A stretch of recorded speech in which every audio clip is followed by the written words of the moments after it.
জামাইয়ের সঙ্গে পালালো শাশুড়ি। শ্বশুর বাড়িতেই থাকতো জামাই, শ্বশুর বাড়িতে থাকাকালীন শাশুড়ির সঙ্গে ঘনিষ্ঠ সম্পর্ক তৈরি হয়। এ নিয়ে আরো জেনে নেব। রানা দাস আমাদের প্রতিনিধি টেলিফোনে রয়েছেন আমাদের সঙ্গে। আমরা জানতে চাইব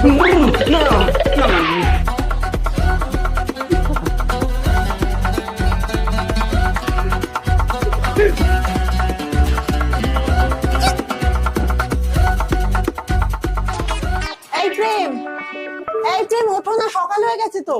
হ্যাঁ, রাত্রের টর্চারে মাটা কি মরে গেল নাকি? কি জানি বাবা, আমি হয়তো বুঝতে পারছি না। এই প্রেম ওঠো না, কি হলো? এই প্রেম ওঠো, ওঠো। পালাবো না, পালাবো না। পালাবে না মানে? কি পালাবে না? কার সাথে পালাবে না? শাশুড়ি। শুনি কি বলছো সব?